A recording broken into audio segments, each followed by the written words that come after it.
Welcome to Chemistry at Hononegah High School. In our day 2 of notes from Chapter 7, we're going to get into how we find the formulas of ionic compounds. And before we do that, we have to look at how we find some of the names and formulas of some of the different ions that we're going to be seeing. Now, we already talked about monatomic ions. Remember, if it's an anion and it's monatomic, it changes its name ending to IDE. If it was a cation, it was monatomic, it kept its name. But there are some that are monatomic that do some odd things, and these are often in the transition metals. Many transition metals can actually be stable at several different charges. So we can have iron as a +2 or iron as a +3, copper as a +1 or copper as a +2, and so on. Well, how do I handle and differentiate between these types of ions? I mean, obviously they have different formulas, but I need to know when I have the different formula. Well, the modern method of doing that is to use Roman numerals in parentheses to actually say the charge of the ion we're talking about. So if we're looking at Fe2+, we would say iron Roman numeral 2 in parentheses. And we pronounce that iron 2. And that literally means iron with a +2 charge. And if it was iron with a +3 charge, we'd say iron 3. And that's much easier than the old method of doing this, where we used the suffixes ik and us to talk about the lower and the higher charge state. And that was really confusing because we had to memorize a ton. So remember, if you see Roman numerals in parentheses, it's actually even easier. You don't even need to look it up. If you know what the Roman numeral stands for, you know what its charge is going to be. So that's how we handle some of the different metals that have multiple charge states. Now, another type of ion that we have to be able to handle is not a monatomic. It's our polyatomics. And this is really why we are doing the ion test, is to become more familiar with these so they get easier. Now, a group of atoms with a charge. So instead of one atom gaining or losing electrons, we're looking at a group of covalently bonded atoms. So we literally, it's kind of like a molecule, but they've gained or lost electrons to become stable, so that makes it an ion. So polyatomic ions are groups of atoms with a charge. Now, for these, yes, you could remember exactly what it is, which is why we're doing it in the ion test to make you more familiar with them.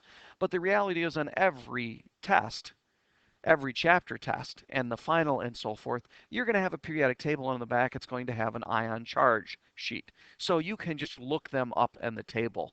So while if you're comfortable, you can work with them from memory, and that will make it significantly faster, and being familiar with them helps you recognize them. The reality is, when we're doing polyatomic ions, we really just look them up on the table. So an example, if it said the ammonium cation, so I had ammonium, well, I would look up on the table and I would see NH4+. That means a nitrogen's with 4 hydrogens stuck to it, and overall it has a +1 charge. So overall, it lost an electron. So literally, it's a nitrogen with 4 hydrogens bonded to it. That's what it really looks like. And that's just what it is. So we always keep the NH4 part, because this whole thing, NH4, that whole thing has a +1 charge. So why is it not writing up properly here? Let me try and erase that.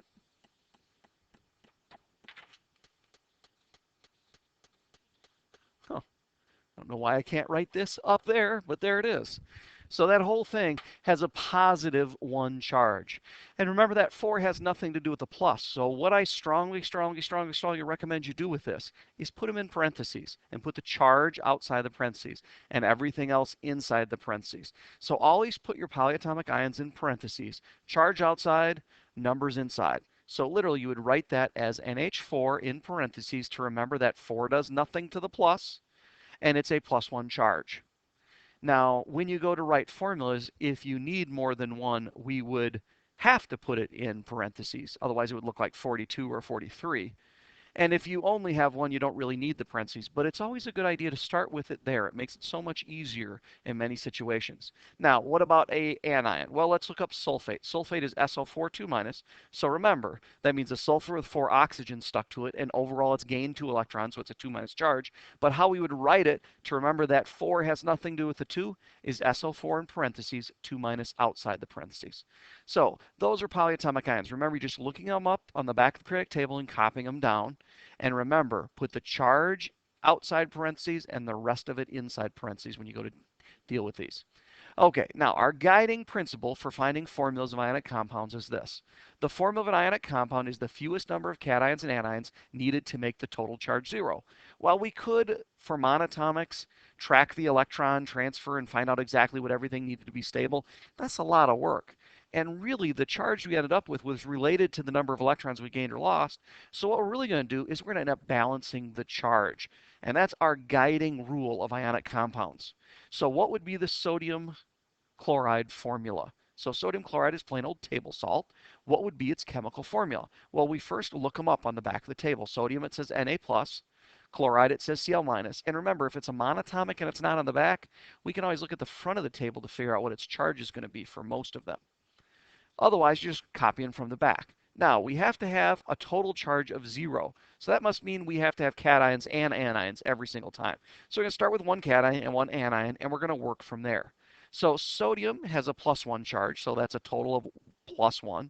Chloride has a -1, so that's a total of -1. So if we had one of each, we'd have a +1 and a -1. When I add them up, they cancel and I get 0. So that must mean that the formula for sodium chloride would be one cation and one anion. NaCl, and it is. That would be the chemical formula for sodium chloride. So what we're doing is we're balancing the charges to find out the minimum number of cations and anions needed to add up to 0. So let's look at another one. What's the formula for iron 3 sulfate? Remember, when it's got a Roman numeral, it's telling you its charge. So this one we don't even really need to look up. Iron is Fe, and it's got Roman numeral 3, so that means it's a 3 plus. Sulfate, that's right off the previous discussion, was SO4 with 2 minus, and remember, we put our polyatomics in parentheses. It just makes it so much easier. So let's start with basically one of each. If we have an Fe3 plus, that's a +3, and we have one sulfate, which is a -2, does that add up to 0? Well, no, it doesn't. So it can't be FeSO4. That cannot be our formula because it doesn't add up to 0. Well, right now we're short negatives. So that must mean we need another anion because all I have here are sulfates. So if I need more negatives, I need more sulfates. Well, if I have another sulfate, that gives me another -2. Well, now I've got extra negatives. So that must mean I need more cations. So then I add an Fe3 plus, and that comes in with this 3 plus charge. And now I've got a total of +6 and -4. They're still not equal. Now I'm short negative. So that means add another sulfate. Well, is this going to keep going forever? Well, no. Once another sulfate comes in, notice I have 2 plus 3s, that's a +6, and 3 minus 2s, that's a -6. At this point, it adds up to 0. So that must mean the formula for this ionic compound would be 2 Fe's and 3 sulfates. So I'd write that as Fe subscript 2, make sure that 2 is clearly in the subscript position, SO4 in parentheses 3. And remember, I have to have the parentheses here because I have 3 sulfates, and I can't write it as 43. That doesn't make any more sense. So it's SO4 in parentheses, 3 outside, which means 3 sulfates. Now, this is how you could do it every single time, but there's a shortcut that I want to teach you, and it's called crisscross reduce. Now, its name tells you exactly what we're going to do. So first, we're going to crisscross the charge values and write them as subscripts, and then we're going to reduce if we can. Now, what does that mean? Well, it makes a lot more sense when you see it done. So let's go back to iron 3 sulfate, because if our shortcut method works, we should get the same answer. So first, we copy down what it is. Fe3 plus is iron 3, SO4 2 minus is sulfate, so I write it as SO4 in parentheses, 2 negative. Now it says crisscross the charge values. So we're not going to move the signs, we're just going to move the numbers. So Fe3 plus is a 3, so I'm going to take that and write it down as a subscript on the other side of the sulfate.